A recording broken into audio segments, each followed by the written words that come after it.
কত রাউন্ড গণনা শেষ হয়েছে এখনো পর্যন্ত? দেখো, এখনো পর্যন্ত কিন্তু পঞ্চম রাউন্ডের গণনা শেষ হয়েছে। তাতেই দেখা যাচ্ছে যে বিভিন্ন কেন্দ্রে কিন্তু কোনো কেন্দ্রে 10,000, কোনো কেন্দ্রে 12,000 ভোটে এগিয়ে রয়েছেন বিজেপি প্রার্থীরা।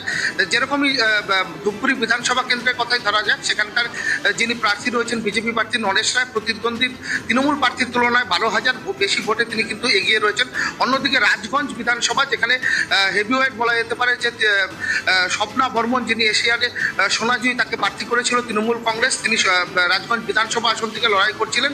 কিন্তু দেখা যাচ্ছে যে প্রতি রাউন্ডে তিনি পিছিয়ে পড়ছিলেন। ইতিমধ্যে কিন্তু 10,000-এর বেশি ভোটে তিনি পিছিয়ে রয়েছেন। তার কেন্দ্রে দীনেশ সরকার, তিনি প্রতিদ্বন্দ্বী বিজেপি প্রার্থী, তিনি কিন্তু এগিয়ে রয়েছেন স্বপ্না বর্মনের তুলনায়।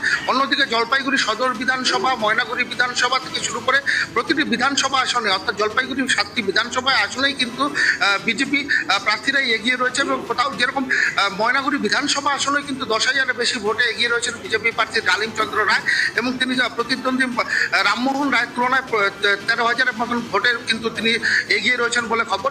ইতিমধ্যেই কিন্তু বিভিন্ন জায়গায় কিন্তু আমরা উল্লাসের ছবি দেখতে পাচ্ছি। বিশেষ করে বিজেপি তাবুতে তৃতীয় রাউন্ডের গণনার পর থেকে দেখতে পাচ্ছি আবিরে রাঙা হয়েছে গোটা তাবু, এবং পাশাপাশি অন্যদিকে যেরকম তৃণমূলের তাবু রয়েছেন, সেখানে দেখা যাচ্ছে যে কিছুটা ভিড় ফাঁকা হচ্ছে। সকাল থেকে যেরকম আমরা ভিড় দেখতে লক্ষ্য করছিলাম, সেই ভিড় কিন্তু কিছুটা কমছে। কারণ পঞ্চম রাউন্ডের গণনার পর যেভাবে এগিয়ে রয়েছে প্রতিটা কেন্দ্রে বিজেপি প্রার্থীরা, তাতে দেখা যাচ্ছে যে একদিকে বিজেপির তাবুতে যেরকম উল্লাসের রাউন্ডের পর ভালোই মার্জিনে বিজেপি প্রার্থীরা এগিয়ে রয়েছেন জলপাইগুড়ির 7টি আসনেই, অর্থাৎ জলপাইগুড়ির এই 7টি আসনেও বিজেপির ঝুলিতে যেতে চলেছে বলে তারা নিশ্চিত। তাদের মধ্যে সেলিব্রেশন। এবার দক্ষিণবঙ্গে আসা যাক।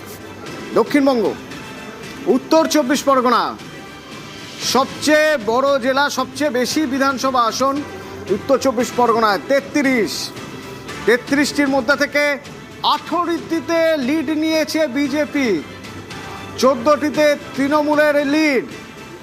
অত্যন্ত তাৎপর্যপূর্ণ এই উত্তর 24 পরগনার 33টির মধ্যে থেকে 18টিতে বিজেপির লিড। বারাসাত থেকে জিয়াউল রয়েছেন আমার সঙ্গে কাউন্টিং সেন্টারের বাইরে থেকে। জিয়াউল, কত রাউন্ড গণনা হলো এখনো পর্যন্ত?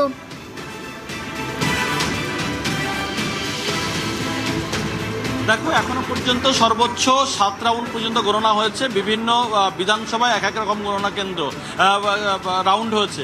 কিন্তু এই মুহূর্তে যে বিজেপির যে ট্রেনটা, এর আগেও তোমার সঙ্গে কথা হচ্ছিল, যে ট্রেনটা উঠেছিল, অর্থাৎ সেখান থেকে কিন্তু কিছুটা হলেও দেখা যাচ্ছে আমডাঙ্গা বিধানসভা, যেখানে বিজেপি প্রার্থী প্রায় 5,000 ভোটে এগিয়েছিল, সেখানে কিন্তু অনেকটাই কমে, অর্থাৎ তৃণমূল কংগ্রেস প্রার্থী কাসেম সিদ্দিকী, তিনি কিন্তু আবার প্রায় 7,000-এর কাছাকাছি ভোটে এগিয়ে গেছে।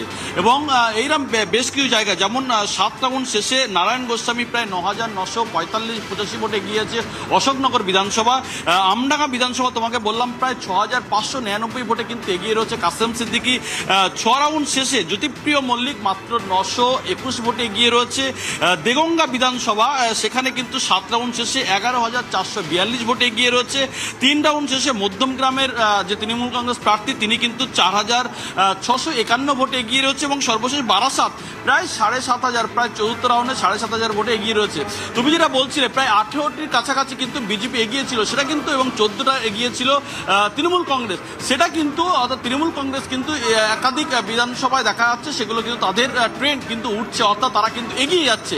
এবং বিজেপির কিন্তু অনেক বিধানসভায় তারা কিন্তু সেখান থেকে যে 18 থেকে কমে কমে এখনো প্রায় না হলেও 13টা চলে এসছে। ফলে 13টা জায়গায় কিন্তু এই মুহূর্তে বিজেপি এগিয়ে রয়েছে বিধানসভা, 33টা বিধানসভার মধ্যে। বাকি কিন্তু এগিয়ে রয়েছে হচ্ছে তৃণমূল কংগ্রেস। ফলে যত সময় গড়াচ্ছে, ফলে যত রাউন্ড গড়াচ্ছে, ততই কিন্তু তৃণমূল কংগ্রেসের অর্থাৎ প্রার্থীরা, তারা যে গণনা কেন্দ্র 7 থেকে 8 রাউন্ডে গিয়ে কিন্তু সেখানে গিয়ে আস্তে আস্তে তৃণমূল কংগ্রেসের প্রার্থীরা কিন্তু তারা লিড, অর্থাৎ সংখ্যা কিন্তু ইতিমধ্যেই বাড়ছে।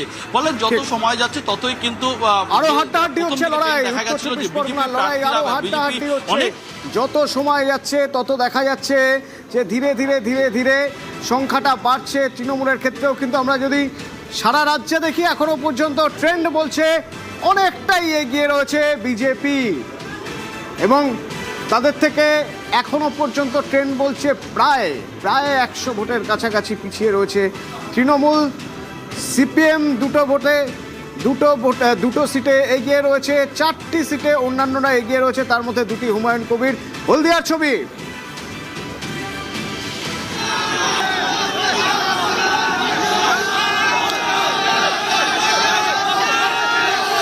হলদিয়া, এখানে নন্দীগ্রামের ভোট কাউন্ট হয়েছে। অর্ণব আছে এখান থেকে সরাসরি আমার সঙ্গে। অর্ণব, আজ সকালে রঙিন ছবি দেখছিলাম, কোথাও গেরুয়া, কোথাও সবুজ, কোথাও নীল পাঞ্জাবিতে তারা এসেছেন। এখন গেরুয়ার আধিক্য ভোটের ফলের প্রতিফলন বলা যেতে পারে।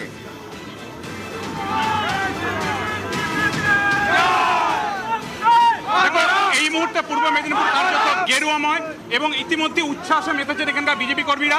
কারণ নন্দীগ্রামে প্রতি যে রাউন্ড বাড়ছে সেখানে কিন্তু লিড বাড়ছে শুভেন্দু অধিকারী এবং 16টা বিধানসভাতেই কিন্তু এগিয়ে রয়েছে এই মুহূর্তে বিজেপি প্রার্থীরা এই পূর্ব মেদিনীপুর জেলা থেকে। এই পূর্ব মেদিনীপুর রাজনীতির ভরকেন্দ্র বলা হয়, সারা রাজ্যের রাজনীতির ভরকেন্দ্র বলা হয় নন্দীগ্রামকে। সেই নন্দীগ্রামের প্রতি বুথে প্রতিবার রাউন্ডে লিড নিচ্ছেন শুভেন্দুবাবু। আপনারা কি উচ্ছ্বাস শুরু করে দিয়েছেন বদ্ধ হাতে? আপনি কি জিততে গেছেন মনে করেন? দেখুন, মেদিনীপুর এমন একটি ভূমি যেখান থেকে পরিবর্তন হয়। 11তেও পরিবর্তন মেদিনীপুর থেকে হয়েছে, আজকেও 26-এ পরিবর্তন মেদিনীপুর থেকেই হবে। এবং মেদিনীপুরের যিনি ভূমিপুত্র শুভেন্দু অধিকারী, তার হাত ধরে বাংলায় গেরুয়া ঝড় ইতিমধ্যেই আপনারা সমস্ত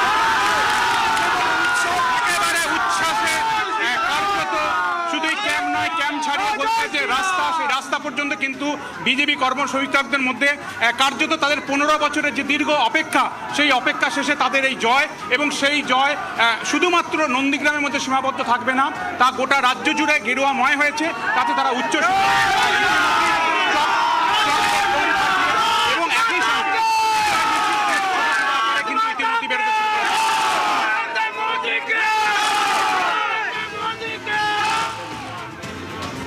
অর্ণবের সঙ্গে কথা বলছিলাম, সরাসরি বিশ্বজিৎদার সঙ্গে কথা বলবো একবার। বিশ্বজিৎদা, এই পূর্ব মেদিনীপুরের আগে আমরা উত্তর 24 পরগনা দেখছিলাম, যে উত্তর 24 পরগনায় নেক টু নেক ফাইট দিয়ে যাচ্ছে বিজেপি।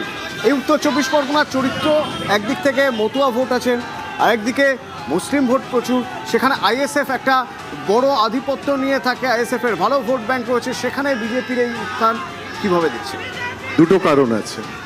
এক হচ্ছে মতুয়া ভোটেরটা আগেই বললাম, সংখ্যালঘু ভোট এবার ভাগ হয়েছে। সংখ্যালঘু ভোট যখনই কনসেন্ট্রেটেড হবে সেটা তৃণমূল কংগ্রেসের পক্ষে যাচ্ছিল। তুমি উত্তর 24 পরগনার আগের পরিসংখ্যানটা 21-এরটার সঙ্গে এই যে পার্থক্য দেখছো, এখানে আইএসএফ তো আগেও ছিল। আইএসএফ ছাড়াও কংগ্রেস এবং সিপিএম তারা কিন্তু একদম নির্দিষ্ট তাদের যে ভোট পার্সেন্টেজটা সেটা ধরে রাখছে।